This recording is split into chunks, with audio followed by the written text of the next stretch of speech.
So, guys, I've just come off a team meeting and I wanted to share with you some key insights that I've picked up. So, my name's Deepak. I'm the founder of Pearl Lemon. We're a multi-seven-figure agency. We operate in multiple niches: SEO, B2B lead generation. We have a catering company, a legal and accounting business, also all separate entities. And I want to talk about my one of the biggest learnings I've had over the last 7 years about how important your people are. And this is where a lot of people, a lot of business owners, I think, in my limited experience, make mistakes when it comes to the way they think about delivery. Okay. So this is a lesson that I forgot back in 2008 when I went through 2007, in fact, when I was at Warwick University studying English literature, and I went through applications so I was an art student, but I was applying to banks as well as consultancies, and then potentially exploring law firms. I was probably one of very few people in my graduating class that was considering a corporate career. Most of my colleagues or fellows at Warwick ultimately were looking at stuff related to the arts, to humanities, and the like, and not specifically corporate careers. So I'll always remember when I went to do an interview at Deloitte, and the guy that was interviewing me, he was, I think, a partner or an associate partner, pretty high up on the food chain, said to me, "Why are you here?" And I didn't understand the question. I said, I'm sorry, but I don't know that I understand the question." And he said, "Well, you've done English, history, psychology, philosophy at A level, and then you've done English literature for a degree. Why are you here?" So that was the start of a whole journey that involved a battery of tests for me to even get a place at the table. At that time, the table being Deloitte, and me getting the final position for the London office, the most competitive office in the UK, within the ultimately internship rotation program across audit and tax for Deloitte back in 2007, I think it was. I remember that well. And it was a feat, an achievement, because I was one of, I think, two. There was Katie, who got a role within HR at Goldman Sachs. And then I think there was another chap who got a role in Ernst and Young. But I was the only ethnic minority who got a place at a corporate company within my department, as far as I knew. And it was in the London office. And what did it involve? A battery of tests. And why did he ask, why was I here? Because I didn't have any formal financial background that would help accelerate my ability to land a place at Deloitte. So therefore, I had to be better. And why, even though I needed to be better, why did Deloitte, why did several of the corporate companies? I got an internship at Penguin. There was something that came up at the Financial Times. I got to final round at WPP and ended up, I think, at Media Edge. Why did these fundamentally companies in various industries and niches choose to even consider me? Why? Because those companies, those top corporate companies, and this is where so many people I'm at the $1 to $2 million a year pounds mark, I beg your pardon. I'm looking to get to, for example, 10 million a year, and I'm trying to navigate my route to be able to do that. And this is what many companies, including myself, up until probably literally the last 1 to 2 years, I would say, across my 2016, we're in 2024, my 8 year journey of building Pearl Lemon. This is something that I didn't understand soon enough, that what Deloitte, WPP, Penguin, the Financial Times, but all major corporations have in common is that they recognize the team are the product. Your team are the people that you will live and die by when it comes to the fortunes of your business, okay? Because the team are the product. Human capital, there's a reason they call it that. Your capital, your value, your biggest asset when you're in a service-based environment is your people. So your ability to attract, to recruit and to retain. ARR is not annual recurring revenue. It's attract, recruit, retain. They are your true ARR, because your ability to do those three things will literally dictate how well you can grow as a business owner, how well you can succeed as a company. Think about ultimately the companies that are considered in this day and age most competitive or most wildly popular to work for, okay? You've got the Goldman Sachs's if you're in the financial world. You've got McKinsey and Company if you're in the consulting world. You've got PwC and perhaps Deloitte if you're in the accounting world. And there's many, many more variations of that. Google and Apple perhaps if you're in the tech world. And there's, again, multiple variations for that. What do they all focus upon? This is the interesting part. They don't focus upon pre-existing, ultimately, skills. They focus upon talent. Talent, okay? That's why they call it the war for talent. That's why you'll go and see that at these top corporate companies, because I was there, I was at Deloitte, I just started, I had no real background, I had no financial background, in fact, and I was already a billable asset at 240 to 300 pounds per hour. Per hour. The reality is that people don't even get that now. I mean, I get that now from time to time, and there's guys out there that are getting £50,000, $50,000 a day. I was watching Alex Hormozy's payment for 50,000. It's crazy, okay? It's crazy the differential value that exists out there. So, what is Alex Hormozy? What is Ryan Stewart? What are all of these guys that are making a ton more cash and that are financially way more success, that are way more, what are they doing differently? Okay, they understood something that's taken me too long to understand, and this is what I want to share with you, my understanding and the lesson that it's taken me longer than I would have liked to have learned, that your ARR is the number one biggest thing that you need to focus upon to be successful at your company. You need to attract top talent, and then you need to recruit that talent, and then you need to retain that talent. So let's break down these buckets one by one, okay? So first of all, we're going to talk about bucket number one, which is attract, okay? So how is it that you attract amazing candidates, okay? And this is the part, again, that people get so wrong. You can refer back to one of my videos, which is you must do this before you start any lead generation activity. The way that fundamentally the great candidates will initially assess you, those who are in the marketplace, who are looking for work, outside of the ones that you go and headhunt and poach, the ones that you can ultimately have send in applications are looking at the brand perception. What are people saying about you? What does your corporate website look like? What about your marketing materials? Do you have fundamentally any kind of insight that's offered about what working at Pearl Lemon is like, what working at your company is like? This is how you can initially attract candidates by their perception of your brand, okay? Their perception is what actually matters, separate to getting inside and opening up the wrapping paper and seeing what's Pearl Lemon like on the inside. So your ability to attract candidates is very much related to the brand perception that you are able to perpetuate across the web or wherever you ultimately put out your recruitment materials. Okay, so that's attract.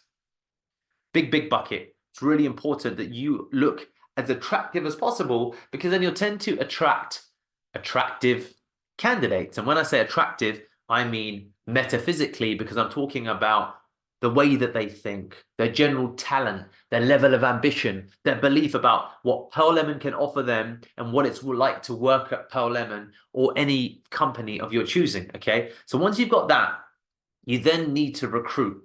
And this is, again, where I get frustrated, and it's something that I keenly understood, but I also made mistakes with it, that when it comes to recruiting candidates, first of all, you need to 10x, literally, like whatever your candidate number is right now, okay? So let's just say that you get 10 applications a week, okay? That's let's say 7-day week, let's say calendar month, 10 a day, 10 to 300 applications a month, okay?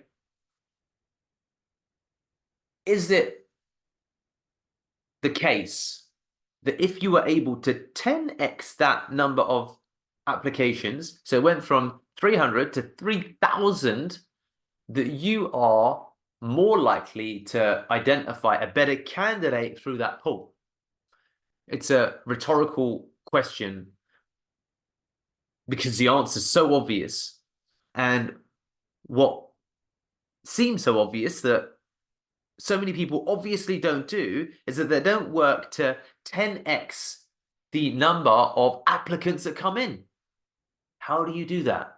Why don't you 10x, and you're going to see the theme of 10x when we're thinking about the recruit element of it, 10x the number of platforms that you list upon, and then 10x the quality of the job descriptions you put out on said platforms. So you go wide and you go deep.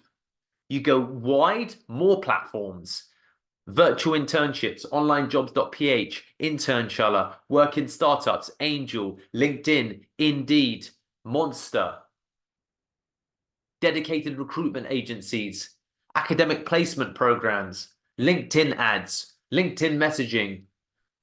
I could continue. You could continue because there's so many platforms outside of Facebook groups, Slack groups, Reddit. Spread your net and cast your net wide to increase the number of applicants that you have come in. Okay, so this is why the recruitment aspect is so important, and this is the brilliant part of it, that when you are able to increase the volume of applicants that you have come in, and they're already, if you've done your job correctly, they're already attracted to the company at large. Okay, they're already attracted to the company at large because you've done such a good job with your Glassdoor, you've done such a good job with your Indeed. Anywhere you've got a recruitment portal platform ad up, there's references to what life is like at your company, what people have achieved at your company, before and after at your company, so that you can enhance the brand perception that exists in the marketplace about your company. And as a consequence, that will increase the volume of applications you get to all of the job ads that you put out live and online, okay? And then once you go from the 300, so you've gone from 300 funny Franks to 300 3,000 jumping Johnnies that have applied because you worked hard to go wide and to go deep, you then can increase the difficulty of your application process. You can just make it much, much harder to get into your company, much, much harder to get in, so that the average standard of the people that come into your organization are that much better. Do you see how that can make an incredible difference to any outcome that you can achieve? Because if you have just really, really good people that are in the team, de facto, that changes everything about what you can do, because then it means that you have people that are ultimately talented, that are motivated because they've gone through your arduous recruitment process, application form, video interview, technical aptitude test. Guys, size doesn't matter when it comes to building proper testing. Testing can be done cheaply and can be done pristinely to ensure that the ultimately bridge to getting in at your company is difficult. It's a hard road to navigate. It's not for everyone. Put people off. Make it laborious. Make it challenging. Make it intellectually difficult. If people want to apply, make them work hard to land a place at your company, because if they're not working hard enough, it means that your application probably isn't hard enough, and that will mean your pool of candidates that make it to final interview just won't be that great. So we've got these two buckets now, okay? We've got attract and we've got recruit. So we've got attract and we've got recruit. And now comes the third element, okay? And this is where, and this is why, once I got through the door at Deloitte, when I did some of the other internship programs, I saw, particularly at Deloitte, how I was treated, okay? There are socials, there are parties, there is work, there is stimulation, there's visions of the future. Now, Deloitte didn't work out for me, but that didn't mean that Deloitte did their job badly. It just meant that I wasn't the right person for Deloitte. So whilst I got through two of the buckets, the attraction and the recruitment, the retention didn't play out. But that doesn't mean that their attitude and their approach and their ethos was incorrect, because what is important is that you build ultimately an amazing culture at your company. And that's how you retain, okay? Because the value of someone that comes in day one versus day 90, 180, 360, 720, the value that you can generate from a talented, motivated person can be hugely outsized if you retain them. Retaining the IP at companies, at any service-based business, and here's the key. It's not about your clients. It's not about your customers. It's about your people. Your people, I've got it written right here. Your people, your team are the product. So you need to have a culture, an environment worth talking about, worth feeling inspired by, worth having your entire team rally towards a company's shared goal, to have a workplace that makes people smile every day, that makes them feel motivated, positive, to drive them forward into the night. And I did not understand this well enough. And therefore, that meant that historically, I didn't hire the right people. They didn't have the right level of talent. They didn't have the right level of commitment. I wasn't always treating them in the way that I wanted to. And therefore, talent left. And talent will always leave at some point, because attrition exists both on client side as well as employee or partner side. But you want to elongate to 10x the time in position and time in company that anyone within your company spends, because they love working at your company. They are Lemonites. They are at a company worth working for and with, and at a company worth talking about because of the things that you're trying to do, the speed at which you want to run, the verve and vigor at which you work in, the people that are part of the company, and the shared vision that everyone is pulling towards. Because if you can retain your talent and keep them in position for as long as you possibly can, you're much, much more likely to get outsized incomes and a higher return on investment, because you've not only attracted your people, you have then recruited people, and you can retain those people. And this is the biggest key between success and outstanding returns, because people have different versions of success when it comes to building a great company, okay? And this is why it's a lesson that I forgot, because that's how I was recruited to Deloitte. That's how I ended up also at MediaRate. That's why I accepted a internship at the Financial Times. That's why I did an internship in the end also at Penguin. That's why I went and tried for multiple different roles along my journey. People were interested in the talent that I had at that time, but also what I could become. And they did their level best to try and retain me. And you should be doing the very same things for your company. Because if you're not, it's going to stand in your way for success. These are things that we can help you with at Pearl Lemon. But in any event, I hope that you take these lessons to heart, because it took me longer than I would have liked to really appreciate and then apply these lessons.